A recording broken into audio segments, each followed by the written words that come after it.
Assalamualaikum warahmatullahi wabarakatuh.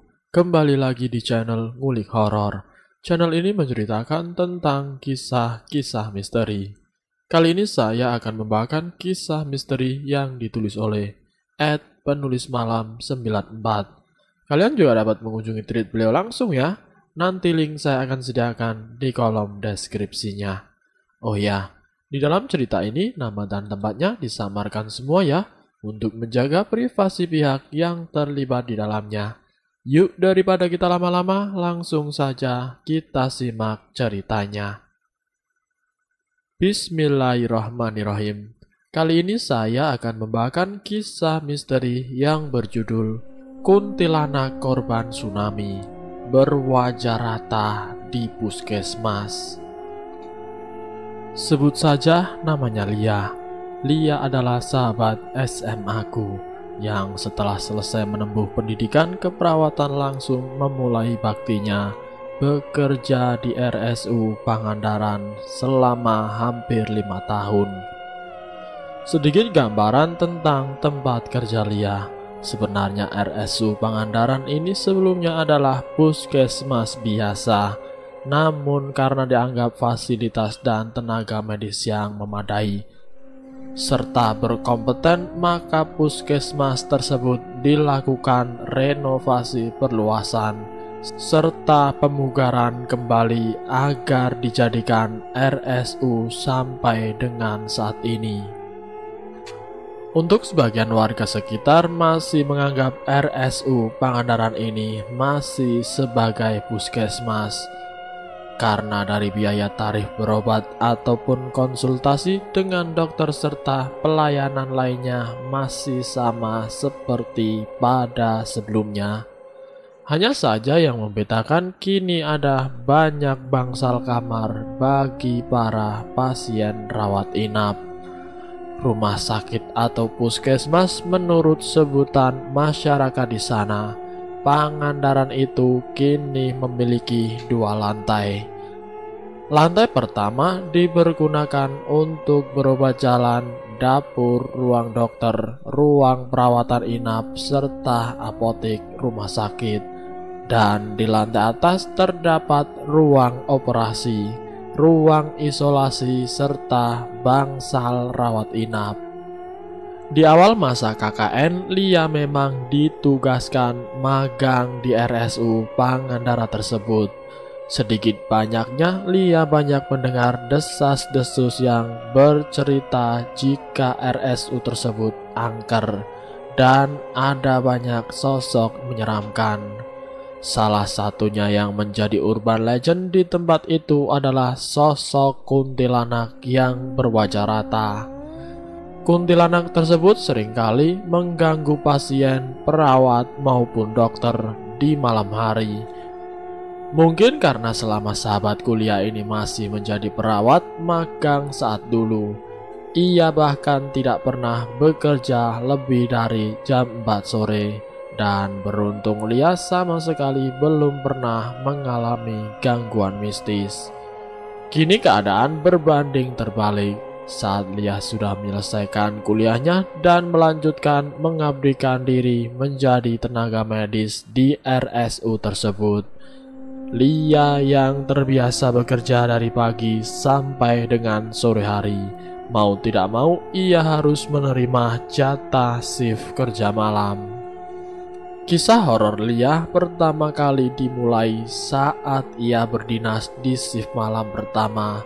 Dikala itu Lia diganggu oleh makhluk tak kasat mata yang menyerupai rekan perawatannya. Ia meminta Lia mengantarkannya ke ruang jenazah. "Lia, ayo ikut ke ruang jenazah, temani aku," pinta Cantika, rekan perawat Lia. Lia hanya mengangguk dan mengikuti Cantika dari belakang. Lia pun sempat bertanya-tanya dalam hati, tumben sekali Cantika ini meminta diantar ke ruang jenazah tengah malam hari. Langkah Cantika berhenti tepat di depan ruang jenazah dan suasananya sangat mencekam karena koridor saat itu sudah agak gelap dengan penerangan seadanya. "Tika, kamu ngapain sih kesini?" tanya Lia terheran melihat rekannya hanya terdiam dengan kepala tertunduk di depan ruang jenazah. Saat Lia mendekati dan Cantika menoleh ke wajahnya, betapa terkejutnya Lia melihat wajah rekan perawatannya itu benar-benar rata, tidak memiliki wajah. Lia pun yang ketakutan berlari dan berteriak-teriak histeris hingga ia bertabrakan dengan Cantika yang asli. Lia yang masih gemetar hebat langsung dibawa ke ruang tunggu perawat. Di sana Lia diberikan segelas air putih untuk menenangkan hatinya. Lia dengan terbata-bata menceritakan pengalaman pertamanya itu, melihat setan perempuan namun dengan wajah yang rata. Kebetulan saat di ruang tunggu ada Dokter Abdul yang ikut mendengarkan cerita Lia dan kemudian berkomentar tentang apa yang Lia alami. Dokter Abdul adalah dokter yang sudah lebih dahulu berdinas di RSU Pangandaran saat masih menjadi puskesmas. Dokter Abdul bercerita jika sebelum ada ruang jenazah, justru yang angker di tempat itu adalah bagian kamar mandi umum. Saat dinas malam, Dokter Abdul yang kebelet ingin buang hajat langsung menuju ke kamar mandi umum. Ketika masuk ke dalam bilik kamar mandi, ia mendengar ada suara perempuan dan laki-laki saling tertawa-tawa kecil dan lampu kamar mandi perlahan berkedip-kedip. Ada rasa penasaran di hati Dokter Abdul.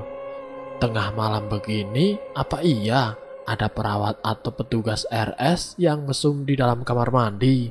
Dengan menyandarkan kuping kirinya ke pembatas bilik kamar mandi. Suara itu masih terdengar nyaring, dan malah suara tertawa-tawa si perempuan terdengar jelas, lebih ke arah mengikik. Saat Dokter Abdul ingin keluar kamar mandi, dari kamar mandi sebelah itulah terdengar kembali suara air keran yang mengalir deras. Dokter Abdul langsung mengetuk-ngetuk pintu bilik sebelahnya. Namun setelah ketukan pintu yang ketiga, pintu itu terbuka. Krek, terbuka dengan sendiri. Dan alangkah terkejutnya Dokter Abdul. Ternyata di situ kamar mandinya kosong. "Pak dokter, sini pak, saya di sini loh." Hihihihihihi. Suara perempuan yang memanggil dan berakhir dengan suara tawanya mengagetkan Dokter Abdul. Dan ketika ia melihat ke atas bilik, tiba-tiba ada seorang wanita dengan rambutnya yang acak-acakan terurai, serta wajahnya rata yang terduduk dengan menggoyangkan kedua kakinya ke atas dan ke bawah. Perlu sepersekian detik untuk Dokter Abdul bisa punya tenaga berlari keluar. Saat ia berlari gontai menuju ke ruang dokter, ia melewati koridor dan melihat sekumpulan kantong jenazah yang berwarna oranye berjejeran di lantai. Kemudian Dokter Abdul membalikan tubuhnya dan berlari ke arah depan rumah sakit. Ia sudah tidak bisa berpikir apa-apa lagi. Yang terpenting baginya adalah bisa keluar dari momok teror menakutkan. Tutup cerita Dokter Abdul sambil mengusap-ngusap kedua lengan tangannya yang merinding mengingat peristiwa itu. Cantika yang sedari tadi hanya diam dan menyimak kini ikut menyambung cerita horor di RSUD itu. Ia mengerutkan keningnya mencoba mengingat kembali peristiwa yang baru ia rasakan sekitar 1 bulan yang lalu. Jadi waktu saya dinas malam, saya yang lagi duduk di ruang tunggu mulai merasa agak ngantuk. Saya memejamkan mata, dan baru sebentar saya memejamkan mata, baju saya ditarik-tarik sama anak kecil yang mungkin berusia 6 tahun. Tante, bangun tante, tolongin saya tante, saya habis kejebur, ucap anak itu dengan panik. Saya melihat memang anak itu terlihat basah kuyup dan menggigil kedinginan sambil bergetar tubuhnya. Loh, mama papa kamu kemana dek? Kamu sampai basah kuyup gini loh. Ada kok tante, lagi jalan ke sini. Itu, coba tante lihat aja di depan, jawab anak itu sambil tangannya menunjuk ke arah depan RSU. Ya udah, kamu tunggu di sini sebentar ya. Tante mau cari orang tua kamu, ucap Cantika. Sebenarnya Cantika heran tengah malam ada anak yang terjebur. Kok malah datang ke sini, bukannya pulang ke rumah orang tuanya, batin Cantika. Kemudian ia tetap melangkah ke arah depan RSU hingga ketika terlihat Pasutri yang berlari membawa anak kecil mendekati dan berteriak-teriak. Tolong suster, anak saya habis tenggelam. Cantika dengan sigap mendorong kasur pasien yang tersimpan tidak jauh tepat dari posisi dirinya. Alangkah terkejutnya Cantika melihat ternyata anak laki-laki itu yang barusan saja ia lihat membangunkan dirinya sudah tergeletak lemas. Ia segera membawa anak itu ke ruang IGD dan memanggil dokter untuk diberi pertolongan pertama. Namun naas nyawa anak kecil itu tidak tertolong. Sang ayah yang terlihat terguncang menangis sejadi-jadinya. Ia menceritakan jika saja tadi ia menemui anaknya ingin ke kamar mandi, mungkin ceritanya tidak akan seperti ini. Sang ayah yang sedang lelap tertidur membiarkan anak sematawayangnya ke kamar mandi belakang sumur. Seingat ayahnya tadi sore ia sudah menimba air untuk keperluan cuci kakus pada malam hari. Tetapi si anak malah kemudian menimba air kembali yang membuatnya jatuh tergelincir ke dalam sumur. Sebenarnya tidak cuma itu saja kejadian mistis yang saya alami. Ada lagi yang lebih bikin merinding, sambung Cantika. Waktu awal-awal saya berdinas di sini, saya malam-malam diganggu sama makhluk tidak kasat mata yang mengaku korban tsunami 2006. Lia dan Dr. Abdul saling berpandangan. Mereka berdua mencecer Cantika untuk segera menceritakan pengalaman horornya itu. Cantika yang baru diterima bekerja menjadi perawat langsung ditempatkan di shift malam. Cantika yang sudah berpengalaman menjadi perawat di RS swasta Kota Bandung tidak perlu diragukan kecekatannya dalam menangani pasien. Hingga ketika malam sudah larut dan perlahan RSU sudah semakin lenggang, Cantika yang mulai kelelahan ia menyenderkan tubuhnya dan meluruskan kakinya di ruang tunggu perawat. Samar-samar ia mendengar ada suara perempuan yang memanggil-manggil namanya. Cantika, Cantika, Cantika. Cantika melihat ke sudut ruangan dan ada sekelebatan bayangan putih yang terbang menembus tembok. Karena ia penasaran, Cantika langsung berlari keluar.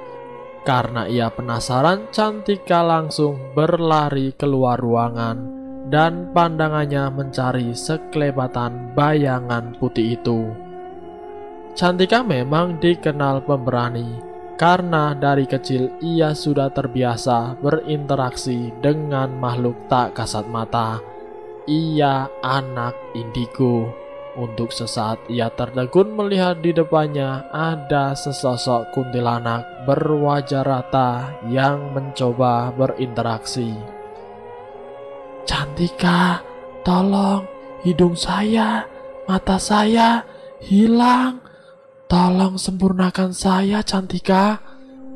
Di sekitar pun Cantika melihat dengan mata batinnya nampak kantong-kantong jenazah berwarna orange berjajaran di belakang sosok kuntilanak itu, dan beberapa bagian tubuh yang hancur saling menumpuk.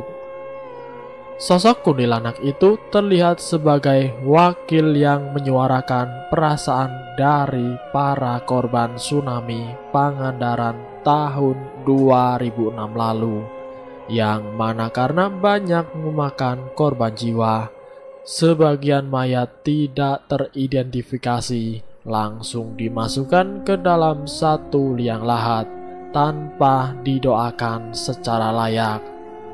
Si kuntilanak pun bercerita jika tsunami yang banyak merenggut nyawa itu mungkin sebuah teguran dari Sang Maha Pencipta untuk tidak berbuat zina.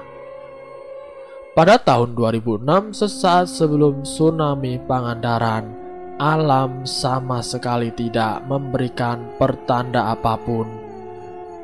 Hingga saat gelombang itu datang menyapu, daratan orang-orang tidak sempat menyelamatkan diri. Ditambah lagi dengan gempa yang dahsyat menyusul kemudian. Azab Allah datang secara tiba-tiba.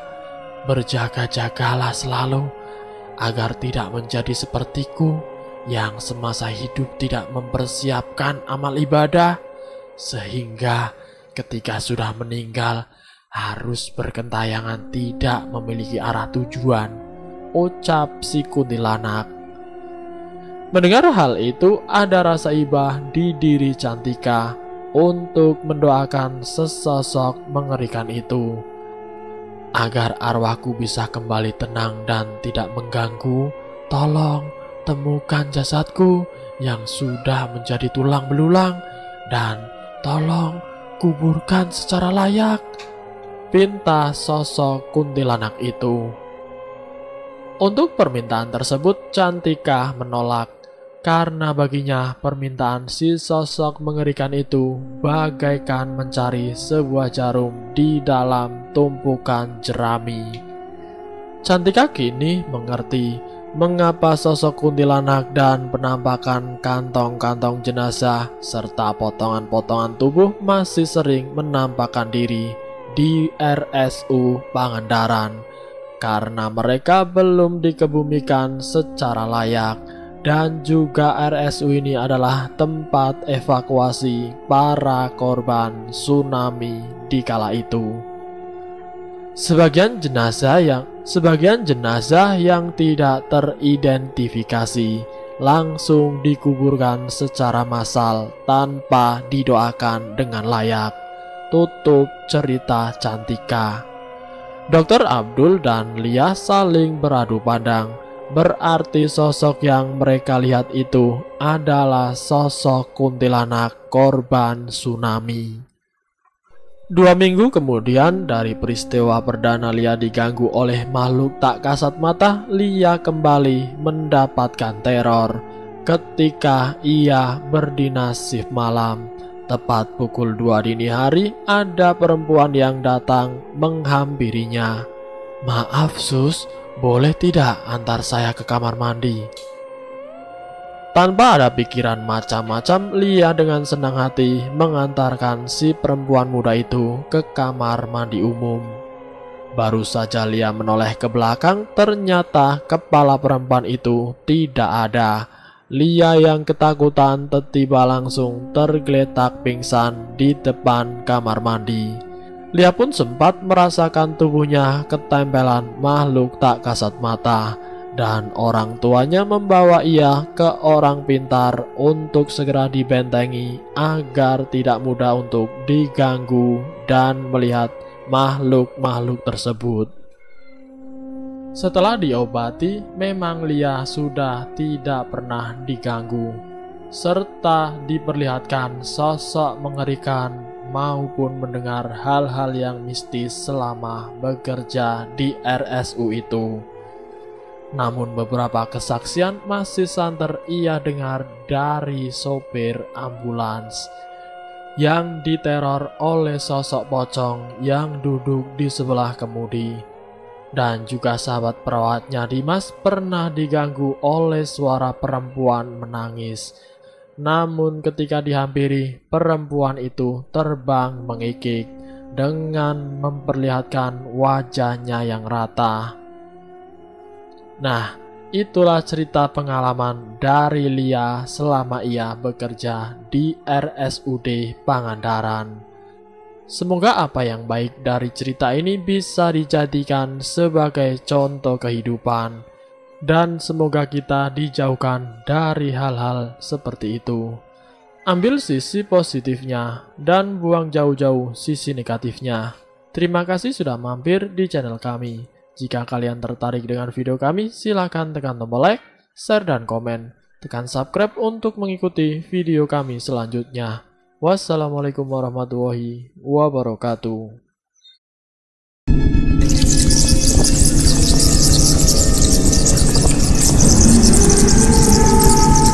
Selamat datang di channel Ngulik Horor.